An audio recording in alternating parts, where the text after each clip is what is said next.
बिस्मिल्लाहिर्रहमानिर्रहीम, अस्सलाम वालेकुम। आप देख रहे हैं गेम ऑन है और मैं हूं आपका मेज़बान अहमद नवाज। बहुत सारी बातें आपसे क्रिकेट से जुड़ी तो करनी है और पाकिस्तान की वनडे सीरीज़ के बारे में भी आपसे बात करेंगे और पूरा एनालिसिस आप तक पहुंचाएंगे। लेकिन उससे पहले पिछले कुछ घंटों में बहुत सारी डेवलपमेंट्स ऐसी हैं जो आपसे शेयर करना बहुत ज़रूरी है। बहुत सारा प्रोपोगंडा पाकिस्तान के खिलाफ एक बार फिर किया गया, अक्रॉस द बॉर्डर तो शायद ज़्यादा ही प्रोपोगंडा शुरू हो गया, लेकिन एक बार फिर उस सारे प्रोपोगंडा को मुंह की खानी पड़ी। उसकी वजह यह है कि श्रीलंकन टीम पाकिस्तान में ही मौजूद है, भरपूर तरीके से सीरीज़ जो है वो पुरजोश अंदाज में जारी रहेगी। थोड़ा सा चेंज जरूर आया मैचेस के शेड्यूल में, लेकिन इसके साथ साथ ये भी ऐलान कर दिया गया क्योंकि जिम्बाब्वे की टीम भी पाकिस्तान पहुंच चुकी है, तो जो ट्राई सीरीज है वो मुकम्मल तौर पर अब पिंडी में खेली जाएगी। तो ये तमाम तर चीजें जो है आपसे डिस्कस करना जरूरी है। इस तमाम जो एक ओवरऑल पिछले 12-14 घंटों की डेवलपमेंट है, इसमें बहुत सारा क्रेडिट देना पड़ेगा पाकिस्तान क्रिकेट बोर्ड को, हुकूमत पाकिस्तान को, खास तौर पर चेयरमैन पाकिस्तान क्रिकेट बोर्ड जो कि हमारे इंटीरियर मिनिस्टर भी हैं मोहसिन नकवी। उन्होंने जो ही ये कुछ मामला आया कि 2-3 प्लेयर्स ने शायद इनकार किया खेलने से, वो फौरन से गए, उन्होंने श्रीलंकन हाई कमिश्नर से मुलाकात की, उनको कॉन्फिडेंस में लिया। उसके बाद तकरीबन 8-9 घंटे की तवील उनकी मुलाकात जो है वो प्लेयर्स के साथ जारी रही और इंडिविजुअली उन्होंने प्लेयर्स से बात की और एक बार फिर यकीन दहानी कराएगी कि पाकिस्तान में जो सिक्योरिटी दी जा रही है वो हाईएस्ट लेवल ऑफ सिक्योरिटी है जो टीम को प्रोवाइड की गई है, जिसको हम प्रेसिडेंशियल लेवल सिक्योरिटी कहते हैं। और उसके तहत हमने देखा कि वो तमाम प्लेयर्स आमादा हो गए। श्रीलंकन क्रिकेट बोर्ड ने एक स्टेटमेंट भी दे दी, उन्होंने साथ ही अनाउंस किया कि टूर जो है वो जारी रहेगा, कोई भी प्लेयर जो है वो वापस नहीं आएगा और कोई तब्दीली स्क्वाड के अंदर नहीं होगी, जो मेरे ख्याल से पाकिस्तान के लिए एक बहुत बड़ी जीत है। लेकिन इस सारे मामले में सबसे ज़्यादा क्रेडिट हमें श्रीलंकन प्लेयर्स को भी देना पड़ेगा क्योंकि एक शानदार जो है वो हिकमत अमली का उन्होंने मुजाहरा किया है।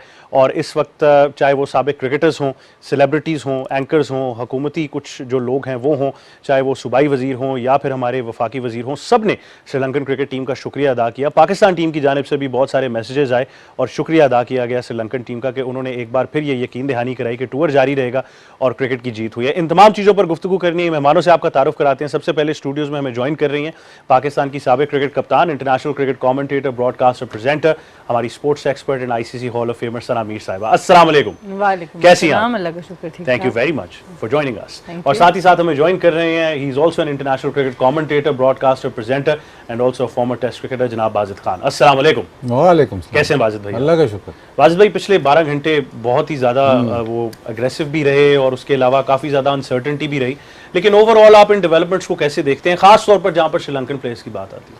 देखिए, परेशानी तो थी, जाहिर है, वो जो शुरू में रिपोर्ट्स आ रही थी उससे काफ़ी परेशानी थी, लेकिन पाकिस्तान श्रीलंका की दोस्ती हमेशा कायम रही है और वो दोस्ती आपको नज़र आई कि उन्होंने इस मौके पे भी पाकिस्तान का साथ दिया। जाहिर है प्लेयर्स की कंसर्न्स होती हैं, ऐसी सिचुएशन हो तो घर वाले, फैमिली, वो कंसर्न्स तो होती हैं, बट एंड में मतलब वो कहते हैं कि ऑल्स वेल दैट एंड्स वेल, लेकिन एंड में स्टांस जो श्रीलंका क्रिकेट बोर्ड ने लिया है और ज़ाहिर है पीसीबी ने उनको कन्विंस किया और बेहतरी ये हुई कि क्रिकेट होगी और क्रिकेट चलती रहेगी, वो बहुत ज़रूरी था। पाकिस्तान दोबारा अफोर्ड नहीं कर सकता कि दोबारा क्रिकेट रुक जाए पाकिस्तान में, और जो सिलसिला शुरू हुआ है, इतनी ज़्यादा सीरीज़ हमने कराई हैं और मतलब इंसिडेंट फ्री सीरीज़ कराई हैं, और जैसे आपने अपने इंट्रोडक्शन में भी बताया कि सिक्योरिटी का लेवल वो हाईएस्ट सिक्योरिटी लेवल है, बट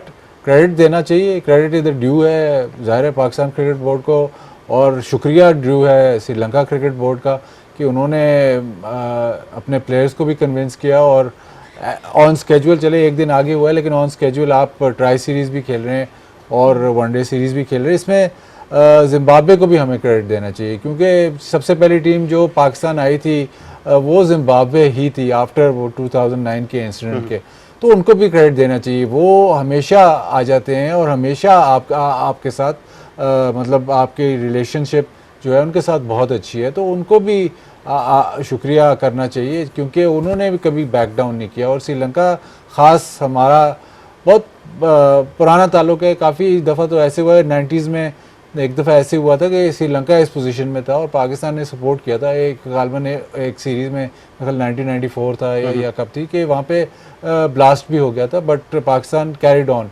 तो वो जो दोस्ती है वो मुझे लगता है कि अब और स्ट्रेंथन होगी है, प्लस जो उनके हाईएस्ट लेवल पे जो टॉक्स हुए हैं, मतलब हमारे पीसीबी के चेयरमैन ने बात की है, बट हमारे डिफेंस लेवल पे भी जो उनको एश्योरेंसेस दिए हैं, जो बातें हुई होंगी, उससे मुझे लगता है कि शायद और ज़्यादा रिलेशनशिप स्ट्रेंथन होगी। लेकिन खुशी की बात है, सुबह बहुत रिलीफ थी, खुशी थी कि जी वनडे सीरीज़ भी होगी, ट्राई सीरीज़ भी होगी, तो वो जो सिलसिला जो पाकिस्तान क्रिकेट का शुरू है वो कायम है। और मतलब बाकी जो अनासर हैं जो कोशिश कर रहे हैं कि ऐसे ना चले, उनके लिए एक धचका है और पाकिस्तान के लिए और क्रिकेट के लिए और मतलब ओवरऑल एक जीत है। बिल्कुल, इसमें जो तमाम तर रिसोर्सेज मोबिलाइज़ किए गए, जो ही कल शाम को ये खबर आई सना मीर, तो फ़ौरन से पीसीबी मोबिलाइज़ हो गया, हुकूमत पाकिस्तान मोबिलाइज़ हो गई। जिस तरह बाजिद भाई ने कहा कि हाईएस्ट लेवल ऑफ कॉन्वर्सेशन या कॉन्टैक्ट इस्टेब्लिश किया गया। चेयरमैन पीसीबी भी हाई कमिश्नर से मिले, प्लेयर्स से मिले,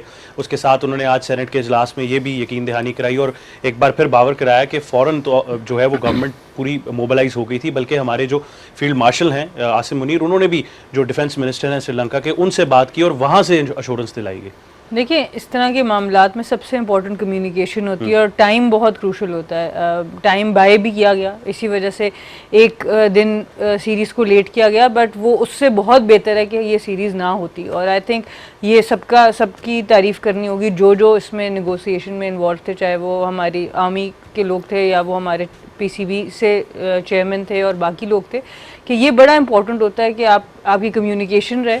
और ऐसे टाइम पर ऑब्वियसली आपको वो बैलेंस भी क्रिएट करना है, आपको वो फ्रीडम देना है प्लेयर्स को। अगर वो नहीं समझ रहे कि वो जाना चाहते हैं, आप किसी पे ज़बरदस्ती नहीं कर सकते, बट अपनी कम्युनिकेशन से, लॉजिक से, और स्पेशली जो सिक्योरिटी अरेंजमेंट्स पाकिस्तान ने किए हैं, ना सिर्फ इस चैम्पियंस ट्रॉफी का पूरा एक सक्सेसफुल ऑर्गेनाइज किया, उससे पहले पीएसएल को देख लें, बड़ी से बड़ी हर टीम, ऑस्ट्रेलिया, न्यूजीलैंड, इंग्लैंड, सब यहाँ पर टूर कर चुके हैं। तो पाकिस्तान ने बार बार ये साबित किया है कि उस वक्त सबसे ज़्यादा रिसोर्सेज क्रिकेट की टीम्स के ही लिए दे दी जाती हैं। तो आई थिंक ये एक बहुत अच्छी चीज़ है कि हमारी दोनों सीरीज़ इंटैक्ट हैं और हम इंशाल्लाह क्रिकेट कल के लिए जो है वो तैयार बैठे हैं, फुल एनालिसिस के साथ भी और तैयारी के साथ। नहीं, वो मैच के एनालिसिस पे तो हम आएंगे, लेकिन इसका जो इम्पैक्ट है इंटरनेशनल लेवल पर भी वो बहुत इंपॉर्टेंट है और वो बहुत बड़ा इम्पैक्ट है कि जहाँ पर फिर लगता है और ये बात की जा रही है कि पाकिस्तान की क्रिकेट की जीत हुई है, पाकिस्तान की सिफारतकारी की जीत हुई है। इस पर मजीद गुफ्तगू करेंगे। हमें अब गेम ऑन है पे ज्वाइन कर रहे हैं हमारे legend, the fastest bowler in the known universe, former test cricketer जनाब शोएब अख्तर साहब। अस्सलाम वालेकुम शोएब भाई, वेलकम टू गेम ऑन है, कैसे हैं आप? Very good, thank you very much. Shoaib भाई, क्या कहना चाहेंगे? आपने खैर ट्वीट भी किया और आपने मुबारकबाद भी दी श्रीलंकन टीम को, और एक बार आपने भी कहा कि क्रिकेट की जीत है। ओवरऑल ये जो डेवलपमेंट रही है, इसमें कितना बड़ा किरदार चेयरमैन पीसीबी का नजर आया और हुकूमती जराये का नजर आया आपको? यार पहली बात तो ये, अगर ये हो जाता और श्रीलंकन टीम वापस चली जाती तो रिपरकशंस क्या होते? ये बहुत सीवियर होते हैं। फिर आप तकरीबन 10 साल पीछे चले जाते हैं। तो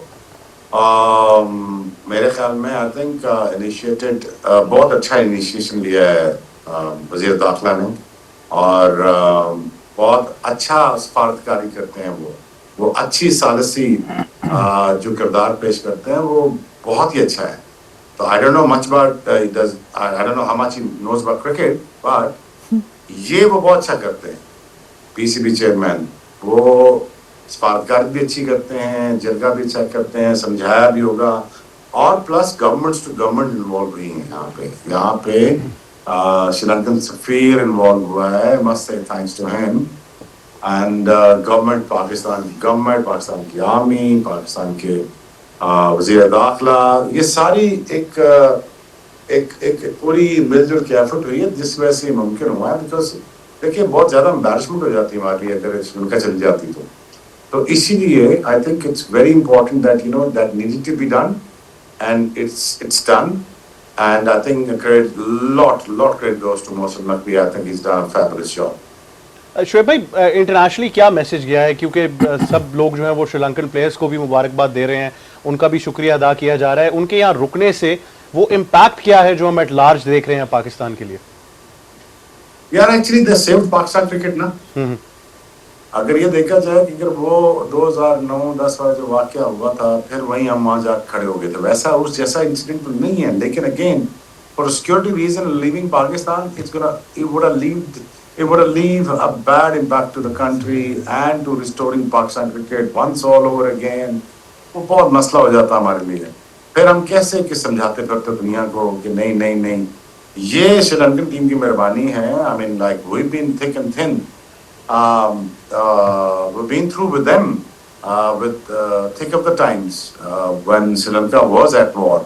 तो हमने भी अपनी risked our forces and our help and our diplomacy everything. We risked everything for Sri Lanka. Remember this. It's not too long ago. It was not too long ago. जब सुसाइड अटैक श्रीलंका में हो रहे थे, हम भी खेलने गए थे.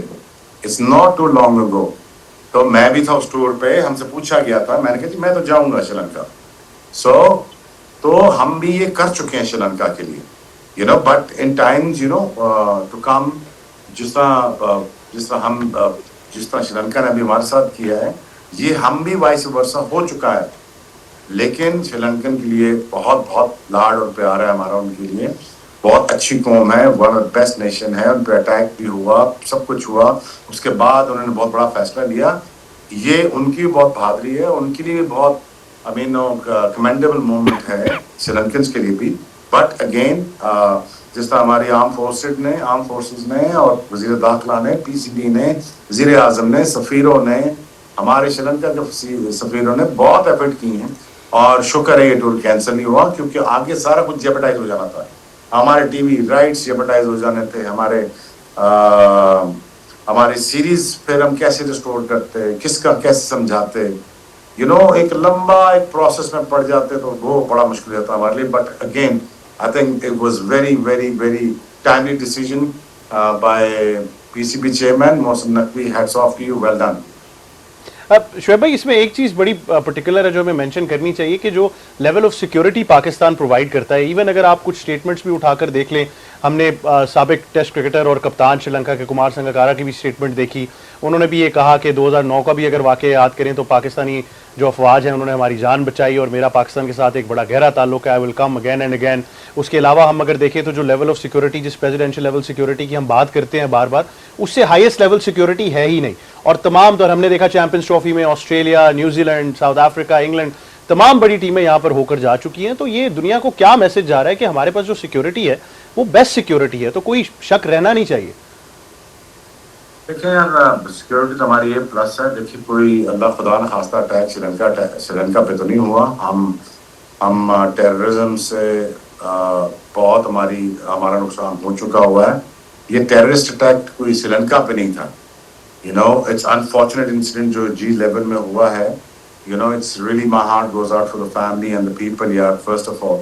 And you know, I am really, you know, it's बड़ा दुख होता है, वो चाहे इंडिया में ब्लास्ट हो या पाकिस्तान में हो, कहीं पे भी हो. यू नो, मासूम लोग मरे हैं, मुझे बड़ा दुख होता है. लेकिन ये कोई अटैक डायरेक्टली उधर नहीं था, ठीक. और ना ही किसी टीम के पास कोई भटका है पिछले 10 साल से, जब से हम सिक्योरिटी प्रोवाइड कर रहे हैं. हमारी फुल सिक्योरिटी भी है, हमारी लेयर्स में सिक्योरिटी है. चले आपको इंटेल दे देता हूँ. हमारी 5 लेयर्स में सिक्योरिटी होती है. जो 5 किलोमीटर का रेडियस होता है, उस 5 किलोमीटर के रेडियस को आपने पार करना होता है. इतना आसान नहीं है. और जो लास्ट रेडियस है, वो is the most difficult to go through. इसीलिए मेटल डिटेक्टर छोड़ो, बॉम्ब प्रोटेक्टर्स छोड़ो, ये बहुत ज्यादा अटमोस्ट जो नई टेक्नोलॉजी वो यूज करते हैं 5 लेयर्स के ऊपर. अगर आप 5वें किलोमीटर क्रॉस करते हो तो वहीं से आपकी सर्वेलेंस शुरू हो जाती है. जब आप 4था किलोमीटर क्रॉस करते हो तो डबल सर्वेलेंस हो जाती है, ट्रिपल हो जाती है. फिर जब लास्ट 2 में आप, then you can not carry anything just yourself. तो ऐसी सिक्योरिटी मेरे ख्याल में मैंने दुनिया में बहुत कम देखी है. हमने भी बड़े हॉस्टाइल सिचुएशंस में जैसे हम खेले हैं, हमें बहुत थ्रेट्स थी इंडिया में, लेकिन we all wanted to play in India.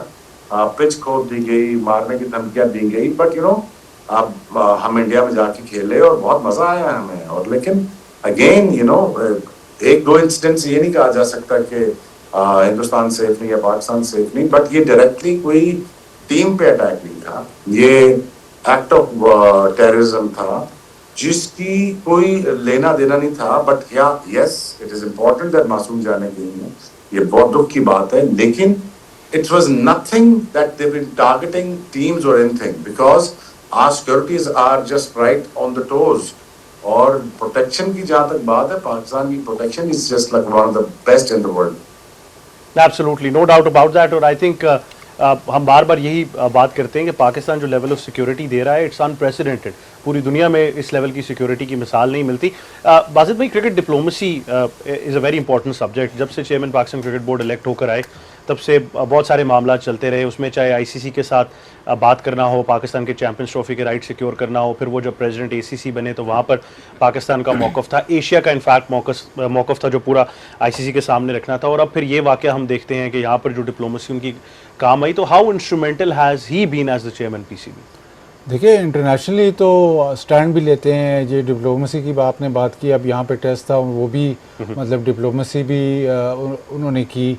उस तरह से जो इंटरनेशनल लेवल पे तो इनका मौक़िफ़ बिल्कुल सीधा होता है और उस पर कॉम्प्रोमाइज़ जहाँ पे नहीं करना होता वहाँ पे नहीं करते। और सना ने चैम्पियंस ट्रॉफी की बात की, वहाँ पे भी इन्होंने ये जो पाकिस्तान और इंडिया का मैच जो न्यूट्रल वेन्यू पे होगा वो अब हर पाकिस्तान इंडिया के मैच में हो रहा है। ऐसे नहीं है कि सिर्फ एक ही दफ़ा हुआ, वो अब मतलब एक उन्होंने पॉलिसी बना दी है, तो वो भी क्रेडिट जाता है इनको कि उन्होंने वो भी पॉलिसी फॉलो थ्रू करवाई है और बनाई है। तो वहाँ पे इनका जो इंटरनेशनली जो तरीक़ेकार है वो बहुत ज़बरदस्त है, वो उसको आपको क्रेडिट देना होगा क्योंकि वो स्टैंड भी लेते हैं, वो डटे भी रहते हैं। और जहाँ पे अब जैसे कल के जो मामला थे उन्होंने कन्विंस किया, उन्होंने बाकायदा मतलब श्रीलंकन क्रिकेट बोर्ड को कन्विंस किया, फिर उनके प्लेयर्स को भी, उनके साथ भी मीटिंग की, उनको भी कन्विंस किया।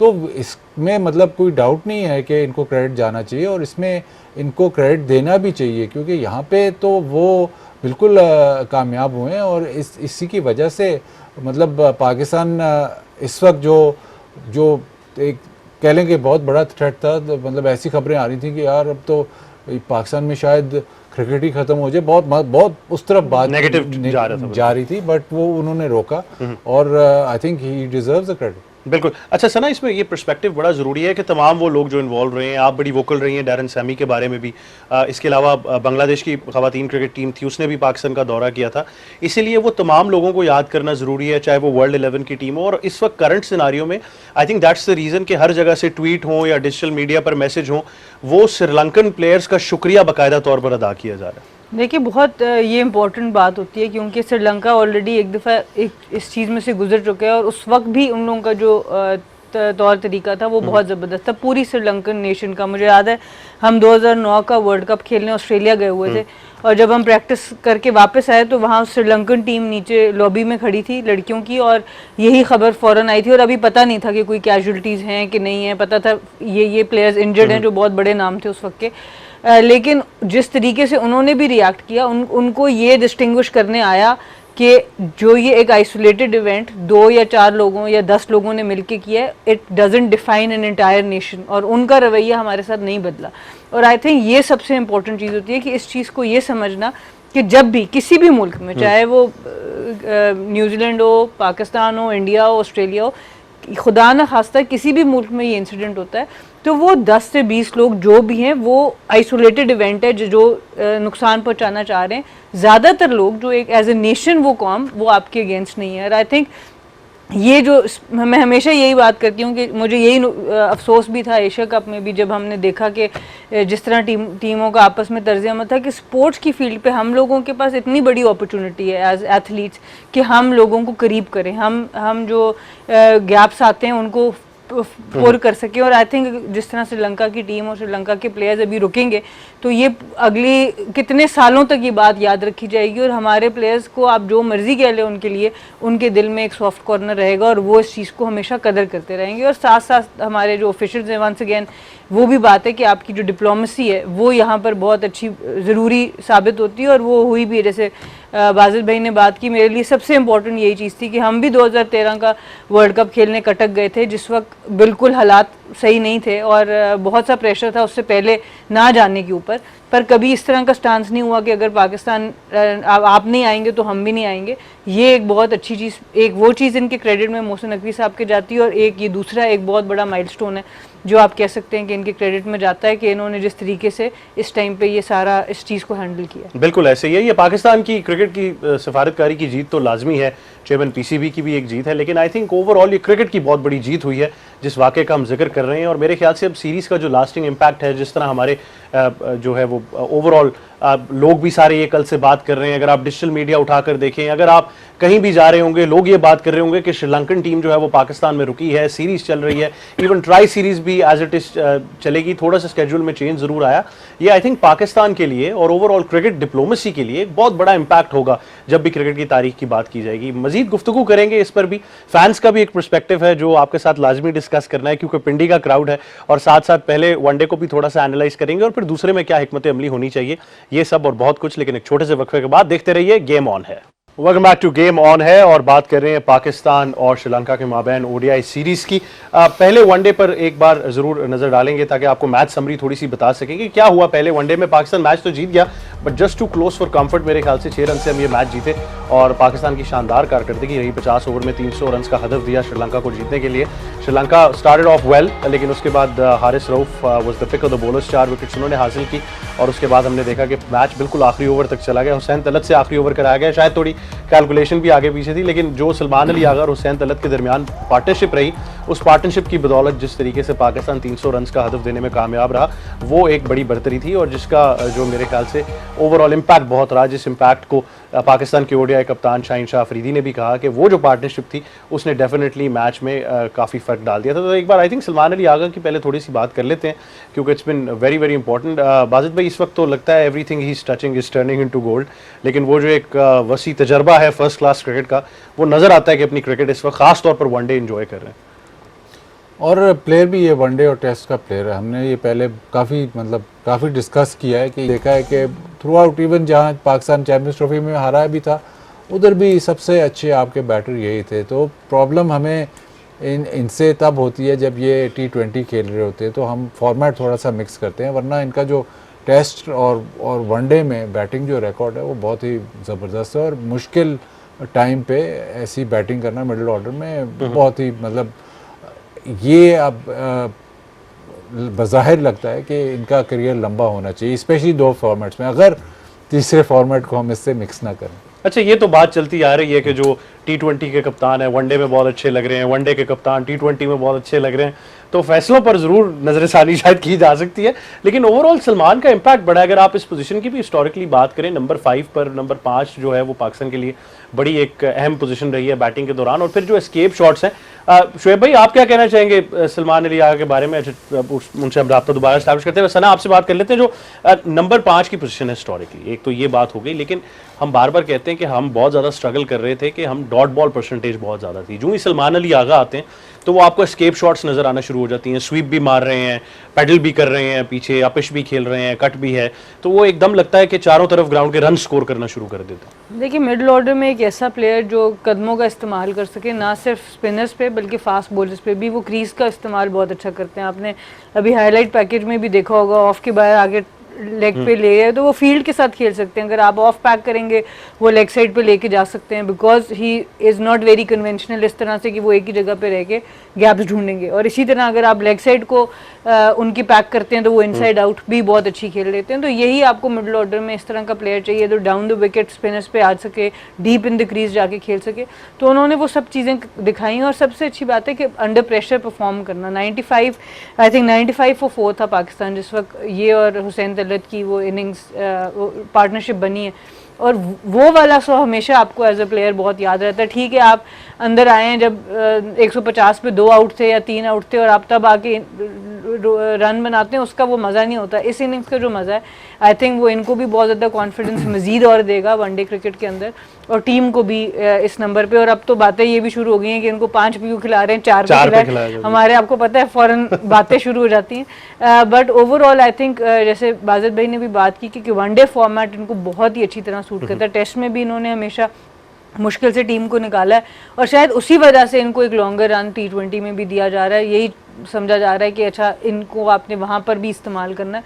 बट ये 2 फॉर्मेट्स पे तो ये पूरी तरीके से अपने आप को प्रूव कर चुके हैं कि इस वक्त ये पाकिस्तान के सबसे बेहतरीन प्लेयर्स में से। फर्स्ट क्लास क्रिकेट की आपने बात की, तो अमूमन ये कहते हैं कि आप इस दफ़ा तो फर्स्ट क्लास मैचेस बहुत ज़्यादा थे पिछले सीज़न, लेकिन ओवर द ईयर्स ना आपको अपनी बैटिंग की समझ है। बैटर जो होता है नॉर्मली बैटर थोड़ा लेट मैच्योर होता है, और जितना आपका तजुर्बा फर्स्ट क्लास में आपको मिलता है before coming into the Pakistan team, वो बहुत वैल्यूबल होता है क्योंकि आप अपनी गेम को समझ जाते हैं। मैं मतलब कंप्लीट बैटर तो बहुत ही रेयर होता है, एक आधा आप मतलब पूरी दुनिया मतलब ओवर द जनरेशंस आप एक आधा या दो बैटर्स कहेंगे यार कंप्लीट प्लेयर था, इसको कोई प्रॉब्लम नहीं थी, लेकिन कंप्लीट प्लेयर कोई नहीं होता। प्लेयर वो होता है जिसको अपनी स्ट्रेंथ या रन्स बनाने आते हों।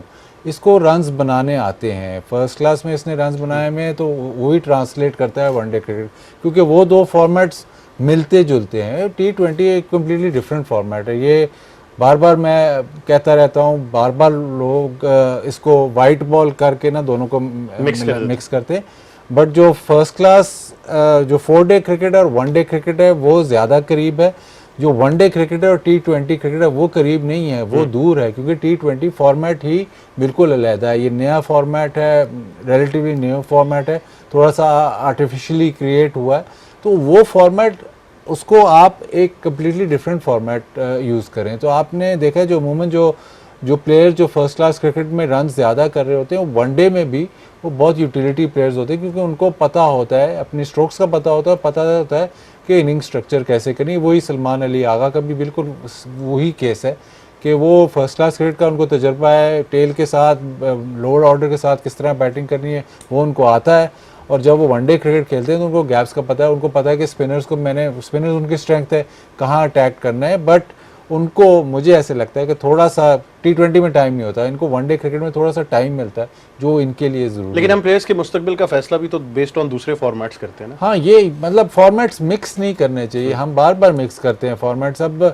इवन जो मतलब बहुत ही टैलेंटेड प्लेयर है, जो मैं समझता हूँ कि बाद में जाके ये तीनों फॉर्मेट का प्लेयर होना चाहिए, साइम अयूब, बस इस वक्त उसने सिर्फ ऐसे ही रहा है किसी एक फॉर्मेट जो है ODI क्रिकेट वो मास्टर किया है। अभी टेस्ट क्रिकेट और T20 क्रिकेट उसने मास्टर नहीं किया है। पोटेंशियल है, सारा कुछ है, वो हम कह सकते हैं कि यार ये आगे जाके ये करेगा, लेकिन इस वक्त उसने मास्टर नहीं किया। तो अगर एक्सपेक्टेशन जो होनी चाहिए इस वक्त वनडे क्रिकेट से होनी चाहिए कि नहीं यार वनडे क्रिकेट में ये बहुत ही हमारा मतलब ऑलमोस्ट टॉप का प्लेयर है, तो इसके हमारी जो एक्सपेक्टेशन है वनडे क्रिकेट में इस वक्त ज़्यादा होनी चाहिए। उसको टेस्ट क्रिकेट या आपको T20 मैच या टेस्ट मैच में बड़ी बड़ी परफॉर्मेंस दे के देगा, अभी तक वो नज़र नहीं आई, तो वो थोड़ी हमें टेम्पर करनी चाहिए। यस ठीक है, हमने आँख रखी हुई, मुझे भी लगता है कि यार ये प्लेयर है जो कि वाकई तीनों फॉर्मेट खेल सकता है, बट इस वक्त वो एक ही फॉर्मेट में मास्टर कर रहा है। इवन बाबर जब आया था तो पहले सबसे पहले उसने वनडे मास्टर की थी, बाकी फॉर्मेट्स बाद में जाके उसने मास्टर किए, तो थोड़ा सा टाइम लगता है। हम बहुत जल्दी एक प्लेयर को एक फॉर्मेट में जब वो करता है तो कहते नहीं यार तीनों में करना चाहिए, और तीनों फिर एक्सपेक्टेशन ये होती है कि तीनों में ये कर जाएगा, वो बड़ा मुश्किल काम। बिल्कुल, और आई थिंक हमारा इंडिकेटर ही बहुत तेज़ है, हम फ़ौरन कप्तान भी तस्वुर कर देते हैं और फ़ौरन हटा भी देते हैं। बट आई थिंक एक और प्लेयर जिनकी सिलेक्शन को लेकर सबसे ज़्यादा उसको तनकीद की निगाह से देखा गया, खासतौर पर T20 में तो बार बार कहा गया कि उनकी जगह नहीं बनती। वनडे लगा शायद उनका फॉर्मेट है, शुरू में स्ट्रगल नजर आई, लेकिन उन्होंने अपना मेडन 50 कर दिया, और जो पार्टनरशिप उन्होंने सलमान अली आगा के साथ लगाई, हुसैन तलत, उन्होंने शायद जस्टिफाई कर गए कि शायद मैं इसलिए टीम में, और वो पोजीशन बड़ी इंपॉर्टेंट थी क्योंकि उसी पोजीशन पर एकदम से हसन नवाज का फैसला हो गया था। देखिए अभी फिर आप फॉर्मेट मिक्स करने की तरफ आ रहे हैं। ठीक है, वनडे में उन्होंने 50 किया और थोड़े लकी भी रहे, not taking anything away from him. जो पहला उनका LBW की अपील थी वो बहुत ज़्यादा प्लम थी और श्रीलंका के पास रिव्यू नहीं रह गया था। जो शुरू के प्रेशर बॉल्स होते हैं वो उसके बाद, लेकिन उसके बाद जो वो इनिंग्स खेले हैं वो बहुत आउटस्टैंडिंग थी। बहुत आज स्टेफेनो ने फिर दिखाया कि अंडर प्रेशर जब आपके 5 विकेटें गिरी हों, 4 विकेटें गिरी हों, उसमें ये परफॉर्म कर सकते हैं। और आपके मिडिल ऑर्डर में जो प्लेयर्स होते हैं उनका सबसे इंपॉर्टेंट जो टेम्परामेंट की स्ट्रेंथ होती है वो यही होती है कि वो अंडर प्रेशर कैसा परफॉर्म। अच्छा, हैरानगी की बात यह है कि हमारे यहाँ पर जब भी कोई ऑलराउंडर आता है तो उसको हम बहुत वन डायमेंशनली देखते हैं, दोनों रोल्स में नहीं देख सकते। ये पोजीशन बड़ी इंपॉर्टेंट रही है दुनिया के अंदर। एंजेलो मैथ्यूज ने श्रीलंका के लिए बड़ा अच्छा किरदार अदा किया, बाद में वो कप्तान भी बने, अब दी ऑर्डर भी प्रमोट हो गए, टेस्ट क्रिकेट बहुत अच्छी खेलने लग गए। आप न्यूजीलैंड में कई ऐसे प्लेयर्स की मिसाल देख सकते हैं। India is doing that best with Hardik Pandya इस वक्त। इंग्लैंड की भी आप बात कर सकते हैं, ऑस्ट्रेलिया में तो डेफिनेटली बहुत ज़्यादा ऐसे ऑलराउंडर्स हैं। अब हुसैन तलत के साथ भी आपको नहीं लगता कि थोड़े से अंडर यूटिलाइज है, शायद उस तरह से एज अ बॉलर नहीं हम उनको यूज़ कर पा रहे हैं? बिल्कुल, खास तौर पे जिस वक्त विकेट्स गिरती हैं, ऊपर नीचे 2-3 विकेट्स गिरती हैं, वहाँ पे ऐसे ऑलराउंडर को आप यूज़ कर सकते हैं। फौरन 2-3 ओवर कराए और हटा दिया, 2-3 ओवर से ज़्यादा स्पेल आपको चाहिए नहीं होता, बट आप रेगुलर फॉर्म में रखें। जैसे आपको लगे कि 5-10 ओवर हो गए हैं, डॉट बॉल्स आ गए हैं, आपने प्रेशर डाल दिया या आपके पास विकेट्स गिर गए, उस टाइम पर इनको यूज़ करना चाहिए। पहला ओवर ही आखिरी ओवर आके नहीं करवाना चाहिए। आई थिंक ये चीज़ डेफिनेटली शाहीन इसको देखेंगे, जो कोच हैं वो इसको देखेंगे। बट सबसे अच्छा इस तरह के ऑलराउंडर को आपको इंटरनेशनल क्रिकेट के अंदर थोड़ा सा कॉन्फिडेंस उनका डेवलप करना होता है, और आप ऐसी जगह पे बॉल कराते हैं जहाँ पे आपको पता हो कि विकेट का चांस इस वक्त ज़्यादा है। सो आप ऐसे ज़रा सेटल इन कराते हैं ऑलराउंडर्स को, और अगर ये आपको 4-5 ओवर करना शुरू कर दें रेगुलरली तो बहुत ही ज़बरदस्त टीम का कॉम्बिनेशन बन सकता है। बाजिद भाई, आप भी इस पर जरूर जरा एनालाइज को कीजिएगा कि हम फिर बड़े वन डायमेंशनल हो जाते हैं, इनको एज ए बॉलर शायद उतना यूटिलाइज नहीं कर पा रहे, या सिमिलैरिटी इनमें राना फहीम अशरफ इतने ज्यादा ऑलराउंडर्स हो गए कि समझ नहीं आ रही। 8 बॉलर होंगे तो किस किस को बॉलिंग कराएंगे। दूसरा एक और ये बात है कि हुसैन तलत लिस्ट में 4 नंबर पे बैटिंग करता है और सबसे ज़्यादा रन उसके उसी वहीं पे उसके सबसे ज़्यादा रन है, तो अब ये थोड़ा आउट ऑफ पोजीशन बैटिंग कर रहा है। नंबर 6 पे आप बैटिंग कर रहे हो इंटरनेशनल लेवल पे, उस पर जो प्रेशर अब है, बहुत अच्छी इनिंग्स खेला है, बट आगे जाके नंबर 6 पे उसको तेज़ इनिंग्स खेलनी पड़ेगी। आया कि वहाँ तक हम उसको डेवलप कर सकते हैं या नहीं, क्योंकि ये प्रॉपर बैटर है, ये अपना टाइम लेके ही इनिंग बनाता है। तो आपने आइडेंटिफाई उसको नंबर 6 पे किया है, जो कि बहुत कम रेयर होगा, जैसे ये इनिंग थी रेयर होता है। नॉर्मली नंबर 6 की तब बैटिंग आती है 30-35 ओवर हो गए जब आपने स्कोर चलाना है तेज़ी से, तो वो आपने देखना है कि रोल, चलो आपने आइडेंटिफाई कर लिया नंबर 6 ठीक है, और वो प्लेयर भी मतलब प्लेयर बुरा लिस्ट का तो बहुत अच्छा प्लेयर है, बट नंबर 6 पे आप उसको डेवलप किस तरह करते हो वो देखना होगा। लेकिन आइडियल नहीं है नंबर 4 इस वक्त स्ट्रगल कर रहा है आपका। मोहम्मद रिजवान अगर इतनी स्ट्रगल नंबर 4 पे कर रहे हैं तो आप वाइस वर्सा कर दें। फिर वही बात, 6 नंबर पे रिजवान क्या करेगा, तो वो आपने अगर आइडेंटिफाई नंबर रोल आइडेंटिफिकेशन आप कहते हो लेकिन होती नहीं है, वो इशू है। इवन इस मैच में आपने अबरार को नहीं खिलाया। अबरार को मतलब रिगार्डलेस ऑफ द कंडीशंस आपको, आपका नंबर 1 बॉलर है, उसको खिलाना चाहिए। उसकी डेवलपमेंट कैसे होगी ये, मतलब क्या अबरार को हम इधर बैठ के कह रहे हैं कि वाइट बॉल का आपका नंबर 1 बॉलर है, बट उसका ओवरऑल कितने वो मैचेस खेला है। अगर आपको कंसिस्टेंटली उसको मैचेस नहीं खिलाओगे हर किस्म की कंडीशन में, तब तक वो आपका नंबर 1 बॉलर उस टाइप पे सस्टेन कैसे करेगा। तो प्रॉब्लम ये है कि आप हॉर्सेस फॉर कोर्सेज में अबरार को बाहर कर देते हो, जो मैं समझता हूँ कि आपका इस वक्त वाइट बॉल का नंबर 1 बॉलर है, और आप कहते हो कि नए प्लेयर्स को खिलाओ। नए प्लेयर्स, यार ये प्लेयर्स जो 4-5-8 साल से मतलब डेब्यू हुआ है, उनके थोड़े थोड़े तो मैचेस हैं, तो आप फिर कैसे एक्सपेक्ट करते हो कि जब वर्ल्ड कप आता है तो आप कहते हैं जी हमारी टीम तैयार है। टीम कैसे तैयार है, क्योंकि आपके जो मेन जो बॉलर्स हैं वो कंसिस्टेंटली आप उनको नहीं खिला रहे हो। ये अबरार कोई बहुत पुराना बॉलर नहीं है कि इसको रेस्ट करवाना है या इसका वर्कलोड मैनेज, तो वो भी आपको देखना है। लेकिन सवाल अब ये भी हो जाएगा, अगर उनको खिलाना है आपने तो बाहर किसको बिठाना है? नहीं, आप वो तो आपका सबसे पहले आपका आता है, वो तो आप चेंज इतनी कर देते हो कि चलो अब ये चेंज करके ये मैच जीत गए हैं, अब आप कहोगे कि अबरार की जगह नहीं बनती। पिछले मैच में तो अबरार ने आपको जिताया, तो मैच विनर को मैच विनिंग परफॉर्मेंस जो थी वो आपने ख़त्म करके तो इस मैच में भी मैच विनिंग परफॉर्मेंस को बाहर कर दो। हारिस रऊफ ने मैच विनिंग परफॉर्मेंस दी उसको बाहर कर दो, अबरार को ले आओ। तो ये मतलब ठीक है, वो आपकी सुन रहे हैं, ये ना सुन लें, नहीं सुन लें, ठीक है आपकी बात, मतलब वो अपना जिस तरह भी सोच रहे हैं। मैं ये सोचता हूँ कि अगर आपका नंबर 1 स्पिनर डेवलप हो रहा है, अभी मैं नहीं, वो कम्प्लीटली डेवलप नहीं, वो ऐसे नहीं है कि जी ठीक है जी इसको 4-5 मैच ना खिलाओ, ये फिर वो डेवलप हो रहा है, तो और उसने आपको मैच भी जिताया है, और बार बार जब आप उसको लेके आते हो तो वो ऐसी परफॉर्मेंस देता, वो किसी कंडीशन में बाहर नहीं होता। ये आप ये नहीं कह सकते यार पिच फ्लैट है तो उसको बाहर कर दो जी हमें फास्ट बॉल, किसी कंडीशन में वो बाहर नहीं होता। अगर वो आप उसको वो मुश्किल कंडीशंस में आप नहीं खिलाओगे तो जो उसकी डेवलपमेंट है वो भी तो फेवरेबल कंडीशंस में खिलाओगे तो उसकी डेवलपमेंट भी तो उस तरह नहीं होगी ना। तो वो आइडेंटिफाई आपको पिछली सीरीज़ में ये प्लेयर्स हो गए थे कि यार ये अबरार हो गया, साइम अयूब हो गया, ये आपके प्रीमियर हैं टीम के, और उनको अबरार को आप जब चाहते हो बाहर कर दो। लेकिन ऐसे 4 ही प्रीमियर्स हैं जिनके बारे में ब्रेक के बाद बात करेंगे। अगर अबरार को लेकर आना तो उन चारों में से एक को ही बिठाना पड़ेगा। अब कप्तान तो डेफिनेटली बाहर बैठेंगे नहीं, तो उसके बाद आपके पास ऑप्शंस बड़े लिमिटेड रह जाते हैं। लेकिन इन तमाम चीज़ों पर गुफ्तगू करेंगे एक छोटे से वक्फे के बाद। देखते रहिए गेम ऑन है। Welcome back to game on है। अब बहुत सारी बात तो हमने की है बैटिंग को लेकर और थोड़ी सी इंक्लूजन एक्सक्लूजन्स की भी बात हो रही है कि अगले वनडे में क्या होने वाला है, लेकिन उससे पहले श्रीलंका की अगर आप बात करें, बड़ा शानदार आगाज रहा उनका और बड़ा शानदार एक तरीके से उन्होंने प्लेटफॉर्म बिल्ड किया, लेकिन उसके बाद आए हारिस रऊफ और सिचुएशन फौरन ही बदल गई। जो 2 विकेट्स उन्होंने फौरन ही हासिल कर ली, आई थिंक उसका इंपैक्ट इतना ज्यादा था कि वहां से शायद श्रीलंका इतना रिकवर नहीं कर पाया। बट सना मीर, कैसी थी ये परफॉर्मेंस? क्योंकि लग रहा था कि वो जो 2 मैचेस का बैन है वहां से काफी ज्यादा शायद मिस कर रहे थे क्रिकेट को हारिस रऊफ। बिल्कुल, ऑब्वियसली ऐसा लग रहा था। इतना ज़्यादा फास्ट बॉलर्स के लिए स्लिप एरिया में जब हमने देखा है उनको स्लिप्स में, वो ज़्यादातर स्पिनर्स पे देखो, और एक स्पिनर पे भी ऐसा इन्होंने बड़ा ज़बरदस्त कैच किया हुआ, पर फास्ट बॉलर्स पे मैंने नहीं देखा बाबर को इस तरह से मूव करते हुए, और बहुत ही आउटस्टैंडिंग कैच था। ने भी वो रवायत कायम रखी है, तो चले अब यूट्यूब पे चलेगा तो व्यूज़ तो आएंगे जब ये बाबर का सेगमेंट चलेगा। वो मेरे ख्याल से पहले सेगमेंट में ज्यादा आ जाएंगे, वो बाबर वाले में कम आए शायद, लेकिन पहले सेगमेंट में ज्यादा। लेकिन Haris Rauf I think hungry for wickets नजर आया, बड़े बड़े रिदम में नजर आए हैं। बड़ा रेयर हो गया था आजकल हारिस रऊफ को उस रिदम में देखना। अब ये मतलब घिसी पिटी बात करूंगा, लोगों को शायद पसंद ना आए, लेकिन हारिस रऊफ अभी पिछले दिनों क्या कर रहा था? वनडे क्रिकेट खेल रहा था ना, रील्स चल रही थी, को मार खा रहा है, ये खा रहा है, लेकिन बॉलिंग तो कर रहा था ना। ये आपने YouTube कंटेंट ये वाला दिया आपने, ये YouTube कंटेंट दिया।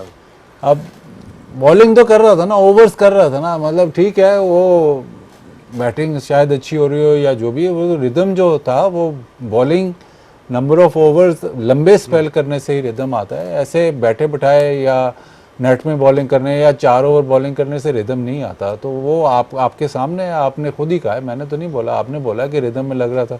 तो शायद मेरे जो थॉट प्रोसेस है उसमें शायद ये हो सकता है कि जो उसने मैचेस 4 डे मैचेस बड़े अरसे बाद जो वो खेला 4 डे मैचेस, उसमें थोड़ी उसको रिदम आई। लेकिन आपका गेम ब्रेकर है ये, आप इसको जिस तरह मर्जी लें, लेकिन गेम ब्रेकर है। जो इस पेस पे बॉलिंग करता है वो किसी भी सिचुएशन में, ऐसे फ्लैट पिच पे या जैसी भी सिचुएशन में, वो गेम को चेंज कर सकता है। उसने चेंज किया, वो जो बैक टू बैक विकेट्स की पेस से बीट किया, वो चेंज किया, तो वो उसने मैच जाहिर है पाकिस्तान की तरफ किया। ओवरऑल अगर पाकिस्तान की परफॉर्मेंस देखें ना, तो बहुत ज़बरदस्त परफॉर्मेंस थी, क्योंकि आपने शुरू में बैटिंग इतनी अच्छी नहीं की, क्योंकि इतनी मतलब इतना भी कोई श्रीलंका ने बहुत आउटस्टैंडिंग बॉलिंग नहीं की थी। शुरू में आपने बैटिंग अच्छी नहीं की, फिर कम बैक किया, बट शाम के टाइम डिफेंड करना बड़ा मुश्किल है। थोड़ी ओस भी थी, थोड़ा बॉल बल्ले पे भी आ रहा था, बट वो आपने स्कोर डिफेंड करने में आप कामयाब हुए, और उसका बहुत बड़ा रोल, मेजर पार्ट जो है वो हारिस रऊफ पे है, क्योंकि उन्होंने वो जो ये तो 2 बैक टू बैक, फिर एक और विकेट, उसके बाद आके फिर एक और विकेट, तो 4 विकेट उन्होंने ली। तो वहाँ पे उन्होंने वो पाकिस्तान को विक्ट्री की तरफ लेके गए। लेकिन आपने कहा शुरू में अच्छी बैटिंग नहीं की, अब फिर वो थोड़ा सा लोग काफी ज्यादा स्केप्टिकल हो गए कि फखर जमान शायद out of his comfort zone खेलने की कोशिश कर रहे हैं, शायद इसलिए, क्योंकि बार बार कहा जा रहा है जी वो वनडे में टेक्निक इंप्रूव कर रहे हैं, तो शायद वो नेचुरल स्ट्रोक मेकिंग अब बंद हो गई है किसी वजह से। फखर जमान थोड़ा सा आउट ऑफ टच तो लग रहा है, मतलब अगेन एशिया कप में भी खेला है, लेकिन उस तरह वो टच में नहीं नजर आ रहा अभी तक।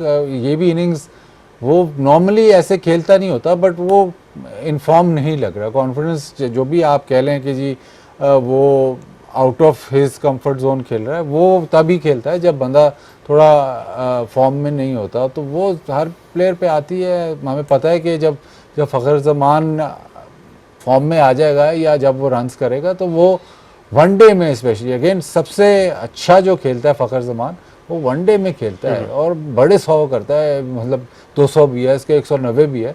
तो ये वो प्लेयर है, जब इवन जो वर्ल्ड कप में हम न्यूजीलैंड से मैच जीत गए थे, उसमें भी जो 400 करना था, फखर जमान ने आउटस्टैंडिंग बैटिंग की है। तो वो आपको पता है कि जब फखर जमान चलेगा तो वो आपको मैच जिताएगा। जो एक थोड़ा सा मैं थोड़ा ऑफ ट्रैक हो रहा हूँ, लेकिन अगर कोई प्लेयर कंसिस्टेंटली या आपको इंटरनेशनल क्रिकेट में रन्स कर रहा है या कंसिस्टेंटली विकेटें लेके दे रहा है काफ़ी अरसे तक, तो उनको थोड़ा लीवे जो है ना वो ज़्यादा लंबा मिलता है, क्योंकि आपको पता है कि ये कर चुका है और ये करता आ रहा है, चलो अब फेल हो रहा है तो उसको लीवे ज़्यादा लंबा मिलेगा।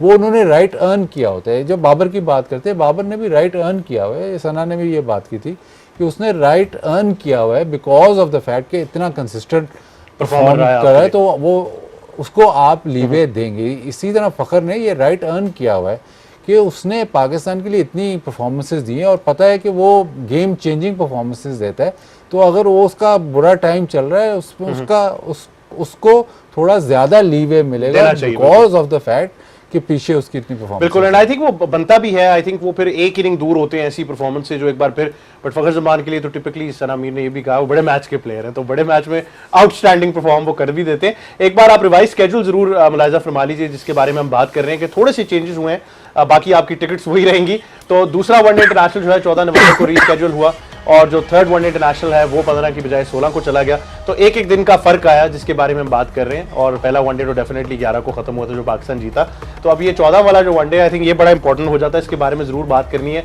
कि कल क्या होने जा रहा है। बाजिद भाई की गुफ्तगू के साथ साथ मैं एक एक नाम और कट करता जा रहा था, तो 4 में से अब 3 नाम मेरे पास रह गए हैं, फहीम, नवाज और नसीम।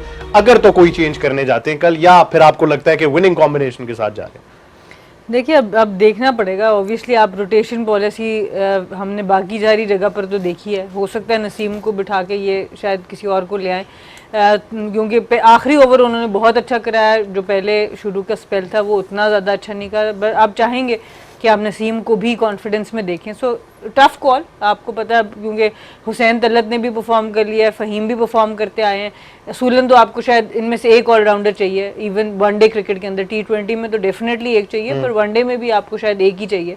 बट हम क्योंकि ऑलराउंडर्स के ऊपर इस मैनेजमेंट का ज़रा ज़्यादा जोर है, तो लेकिन मौका भी तो कम है। आपके पास 2 यंगस्टर्स बैठे हैं, हसीब बैठे हैं, फैसल अकरम बैठे हैं, यही 2 वनडेज हैं, उसके बाद फिर T20 पे फोकस। देखिए अब देखना होगा श्रीलंका किस तरह किस अप्रोच से आता है, किस तरह की उनकी टीम खेलती है, और अगर कल का मैच आप जीत जाते हैं तो तीसरे वनडे के अंदर आपके पास बहुत सा चांस है कि आप जितनी भी चेंजेस करना चाहें तो वो कर लें। और अभी भी आपके पास एक चांस है कि एक आध चेंज करके बहुत ज़्यादा आपकी टीम की स्ट्रेंथ को जहाँ फ़र्क ना पड़े। पर तीसरे वनडे में ऑब्वियसली अगर आप कल का मैच जीत जाते हैं तो फिर आप 16 के मैच में बहुत से डिफरेंट लोगों को चांस दे सकते हैं। जी बाजिद भाई, विनिंग कॉम्बिनेशन के साथ ही जा रहे हैं? मैं क्या कह सकता हूँ, पिछला साउथ अफ्रीका के खिलाफ जो आप जीते थे उसके विनिंग कॉम्बिनेशन तो आपने चेंज कर दिया। रोटेशन पॉलिसी की मुझे अब तक मतलब समझ नहीं आई कि रोटेशन पॉलिसी कैसे हो रही है, क्योंकि मोहम्मद वसीम एक मैच खेलता है, बॉलिंग बुरी नहीं करता, मैच आप हार जाते हो लेकिन बॉलिंग बुरी नहीं करता, उसको आप इतने अरसे से सिर्फ एक ही मैच खिलाते हो, और हालांकि आप टीम के साथ भी उसको ट्रैवल कराते हो। जो रोटेशन पॉलिसी में वो किधर आता है, क्योंकि अगर आपको कोई ऐसा बॉलर चाहिए जो डेथ और मिडिल ओवर्स में बॉलिंग कर सकता है, उसमें वो सारी खसूसियत है, रिवर्स स्विंग भी करता है, तेज़ भी है, बट उसमें रोटेशन पॉलिसी वसीम की जगह जब टाइम आता है तो रोटेशन पॉलिसी बैटिंग भी ठीक कर लेता है। लेकिन अब वो क्या सोच रहे हैं, वो थिंक टैंक क्या है, मतलब आप अगर हर 11 देखें तो उसमें कोई ख़ास एक ट्रेंड कोई ख़ास नहीं है। वो इब्रार है तो उसने 4 आउट किए हैं तो कोई बात नहीं, उसको ड्रॉप कर देते हैं। अब हारिस रऊफ ने 4 आउट किए हैं, कोई पता नहीं कल वो ना खेले, तो वो मतलब रोटेशन पॉलिसी एज सच मुझे होगी उनकी तरफ से, वो खुद कर रहे होंगे, उनका खुद कोई होगा फॉर्मूला, लेकिन मुझे यहाँ बैठे वो समझ बिल्कुल एक्सपेरिमेंटल फेज में तो है, बट आई थिंक ओवरऑल कल के मैच का इंपैक्ट वैसे ही बहुत बड़ा होने वाला है क्योंकि बड़ा शानदार क्राउड एक्सपेक्टेड है। बट बहुत शुक्रिया बाजिद भाई आपका, Sana Mir, thank you very much for joining us. आपने तमाम गुफ्तगू जरूर मुलाहिजा फरमाई और हमारे एक्सपर्ट्स का तो यही कहना है कि इस वक्त कुछ कॉम्बिनेशंस की समझ नहीं आ रही। पाकिस्तान क्रिकेट टीम वनडे में तो इस वक्त एक्सपेरिमेंटल फेज में जरूर लगती है, कप्तान भी नया है, कुछ कॉम्बिनेशंस भी नए ट्राई किए जा रहे हैं, लेकिन वक्त ही बताएगा। तमाम तरह एक्शन आप बराह रास्त पाकिस्तान टेलीविजन स्पोर्ट्स पर जरूर मुलाहिजा फरमाएंगे और कल ही पता चलेगा कि पाकिस्तान की प्लेइंग 11 क्या होती है, और पिंडी फुल हाउस होगा और श्रीलंकन टीम की भी उतनी सपोर्ट होगी जितनी पाकिस्तान टीम की सपोर्ट है। मुझे और टीम को दीजिए इजाजत। यही था आज का प्रोग्राम, गेम ऑन है।